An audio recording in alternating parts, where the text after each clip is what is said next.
Нийслэлийн ерөнхий боловсролын 33 дугаар сургуулийн сурагчид Монгол Улсын дээд шүүхийн үйл ажиллагаатай 2024 оны 11 дугаар сарын 1-ний өдөр танилцлаа. Сурагчид танилцсан хуудсалтын эхэнд Улсын дээд шүүхэд ирүүлсэн өрөөдөл гомдлыг хүлээн авах, хэрэг маргааны хуваарлах үйл явц болон шүүхийн үндсэн үйл ажиллагааны талаарх мэдээллийг холбогдох мэргэжилтнүүдээс авсан юм.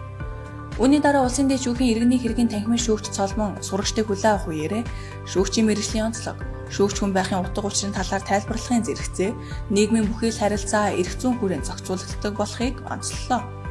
Мөн Улсын дээд шүүхийн захиргааны иргэний танхимын шүүгч Батбаатар сурагчдыг албан өрөөндөө хүлээн авч ажлаа танилцуулж, шүүхийн чиг үүрэг, үйл ажиллагаа, шүүгчийн ажил мэргэжлийн талаар ярилцаж, шүүх хуралдааны процессыг тайлбарласан юм а. Үргэлжлүүлэн сурагчид шүүх хуралдааны танхимтай танилцсан, Улсын дээд шүүхийн шүүгч эрүүгийн иргэний танхимын тэргуун хос баяраас ажлын туршлага, цахим болон эдийн засгийн гэмт хэрэг, нотлох баримт, гэрчийн мэдүүлэг, хуульч болгож юунд анхааруул зохилттой зэрэг асуултад хариулт авсан юм.